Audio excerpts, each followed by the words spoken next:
Gibran pembohong? Benarkah 10 kebohongan Gibran saat jadi cawapres Prabowo 2024? Gibran yang maju sebagai calon wakil presiden berpasangan dengan Prabowo Subianto.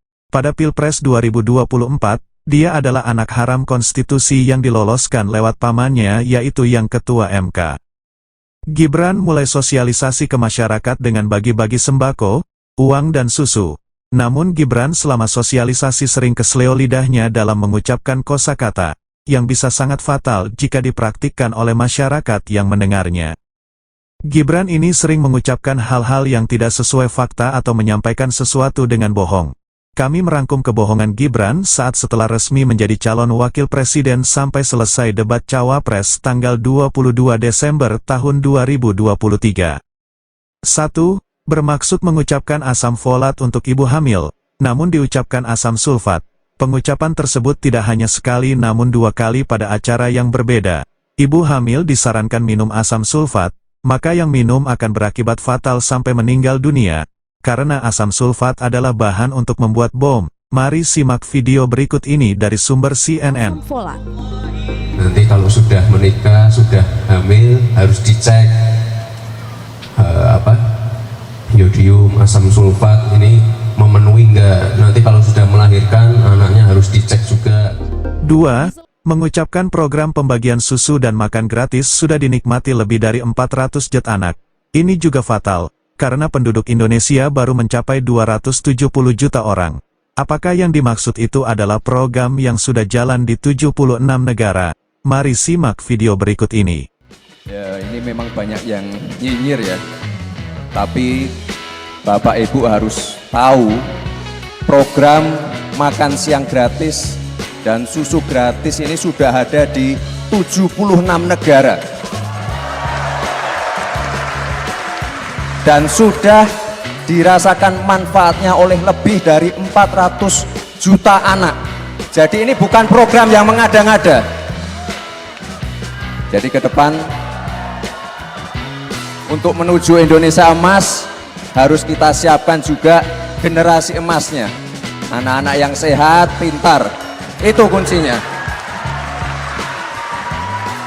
3. Pariwisata di Solo melesat. Kunjungan wisatawan saat Idul Fitri tahun lalu melebihi Yogyakarta.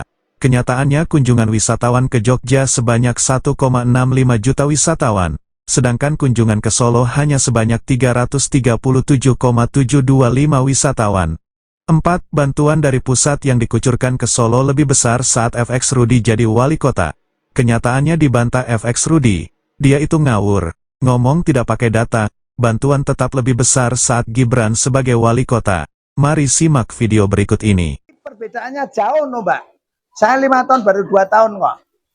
Dengan 2 tahun dan CSR kalau ndak anak presiden ndak ada ya CSR. Yang untuk membuat museum 600 miliar lebih. Lantas untuk Balikambang itu PSN juga, jadi APBN. Rilayang APBN, Viaduk APBN, MBZ dari Abu Dhabi kan gitu. Jadi dari luar negeri. 5. IKN sudah banyak investornya. Kenyataannya belum ada investor yang menandatangani kontrak kerja. Ini disampaikan Presiden sendiri. Mari simak video berikut ini. Sampai saat ini belum ada. Tapi saya yakin bahwa setelah investor di dalam negeri bergerak semakin banyak setiap bulannya, investor dari luar akan segera masuk. Kita lihat aja nanti, pasti akan masuk. 6. Hilirisasi digital. Dibantah oleh pakar It Ainun Najib, Head of Analytics Grab Singapura. Tidak ada yang namanya hilirisasi digital, yang ada adalah digitalisasi usaha. Untuk hilirisasi nikel, kita itu dapatnya hanya dari smelter saja. Hilirisasi yang menikmati adalah China, namun dicatat sebagai ekspor, padahal tidak menjadi pemasukan negara. Mari simak video berikut ini. Jadi hilirisasi ini sebenarnya sebuah skema Ponzi menurut saya ya.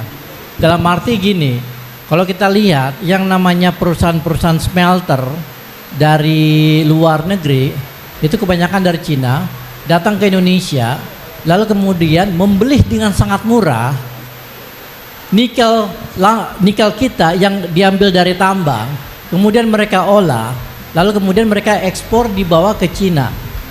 Ada dua masalah kenapa hilirisasi ini itu tidak menguntungkan Indonesia. Pertama adalah bahwa kalau kita lihat hilirisasi nikel yang sudah berlangsung selama 2 tahun itu hanya menghasilkan pekerjaan sebanyak 77.000 seluruh proyek hilirisasi. Sementara yang membutuhkan pekerjaan di Indonesia itu ada sebanyak 9 juta orang. Jadi ini sangat timpang. Kedua, nilai tambah yang disebutkan oleh Gibran tadi yang dibangga-banggakan oleh Pak Jokowi itu tidak masuk ke Indonesia sebenarnya. Nilai tambahnya ke perusahaan Cina yang kemudian mereka dijual keluar, yang kemudian kita hitung sebagai ekspor kita, tapi duitnya itu masuk ke perusahaan Cina. Sebenarnya itu. Jadi mereka beli nikel murah cuma $30 ya. Lalu mereka olah, mereka jual ke luar negeri $90. Nah, $60-nya itu masuk ke perusahaan Cina. Yang kemudian mereka bawa. Nah, kalau kita lihat secara konsep hilirisasi ini itu tidak membantu Indonesia untuk melakukan industrialisasi. Kenapa? Karena hilirnya itu bukan di Indonesia, hilirnya itu di Beijing. Jadi mereka bawa nikel yang sudah jadi, itu mereka bawa ke Beijing, ke Shenzhen, ke Guangzhou dan sebagainya untuk diproduksi, untuk dipakai dan diproduksi sebagai mobil listrik yang kemudian dikirim ke Indonesia dan kemudian dibeli oleh orang-orang Indonesia melalui subsidi, dengan subsidi yang diberikan oleh pemerintah sebesar 70 juta per unit gitu. Jadi mereka itu mendapatkan keuntungan berlipat-lipat ganda. Sementara nilai real yang kita dapatkan itu cuma nilai real dari nikel mentah yang kita kasih ke perusahaan smelter. Jadi hilirisasi ini menurut saya sebuah penipuan skala besar. Yang kemudian dijadikan kebijakan nasional dan dijual sebagai alat propaganda politik Pak Jokowi. Oke, kalau tadi dia bolak-balik nyinggung hilirisasi digital itu apa maksudnya? Di dunia ini yang namanya hilirisasi digital itu tidak ada. Saya seorang akademisi dan saya belajar tentang teknologi. Namanya hilirisasi digital itu buatannya Gibran aja tuh. Oke. Nggak ada yang namanya hilirisasi digital. Yang ada itu adalah digitalisasi. 7. Sanitasi Solo dikelola dengan bagus.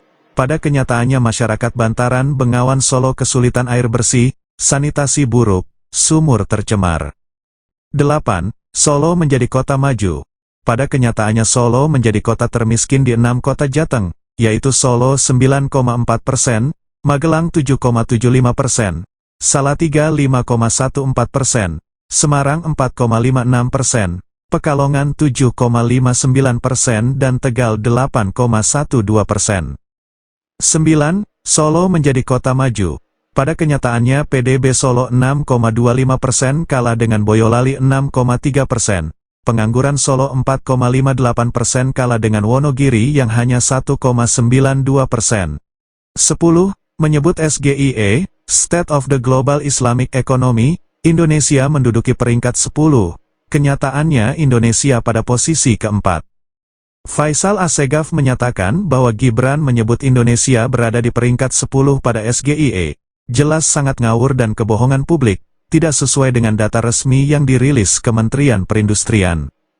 Yakni, tahun 2022 Indonesia masih di posisi keempat di SGIE, di mana pada sektor makanan halal, berada pada peringkat kedua. Ekosistem ekonomi syariah tumbuh signifikan karena kerja keras rakyat. Fakta tersebut telah luas diberitakan pers dalam dan luar negeri secara jelas dan akurat. Tapi Gibran nekat membohongi rakyat, bertindak sangat bodoh sebagai koordinator buzzer menyebar berita bohong. Gus Muhaimin nanya singkatan SGIE. Carbon capture SGIE, ya. Iya. Kalimat-kalimatnya nggak umum, kata-kata Sebenarnya bukan masalah umum, itu di dunia ekonomi. Ini kan ekonomi. Mungkin. Ini di dunia ekonomi. Dan salah satu ekonomi yang penting itu adalah ekonomi syariah. Ya kan? Jadi kalau kita bicara ekonomi syariah, yang namanya SGIE itu atau SGIE itu adalah sesuatu. Ngambil. Oh, bukan. Ngambil. Di dalam bahasa Indonesianya Global Islamic SGE, Economy. State of Global Islamic Economy. Ada juga Kenapa Global nggak ngomong- Islamic Economy Indicator. Kenapa Ya. nggak ngomongnya gitu aja? Kenapa harus pakai singkatan? Ya, karena itu sudah menjadi bahasa baku. Saya nggak dapat tuh. Saya nggak dapat karena Di gini loh. dalam dunia ekonomi syariah. Ya, kalau ini singkatannya dalam bahasa Inggris, kenapa dia ngomongnya SGIE, bukan SGIE gitu loh? Itu maksudnya Gibran mungkin untuk mempermudah. Enggak lah. Nggak, Untuk serius. mempermudah, iya. Saya ngelihat gini loh, Gibran ini seolah-olah mendesain semua pertanyaannya itu, seolah-olah ini sesuatu yang tidak dikuasai oleh lawan bicaranya. Termasuk agar carbon, terbebas bentar, perdebatan. carbon storage seperti ini kan sebenarnya tinggal ngomong emisi karbon misalnya. Mungkin Pak Mahfud ngerti. Atau Cak Imin tentang misalnya bank syariah. Ya langsung ngerti. Masalahnya kalau memang ini menggunakan literatur Inggris. Tapi dia ngomongnya SGIE. Tapi kepanjangannya itu adalah bahasa Inggris. Ya saya nggak dapat. Gini loh.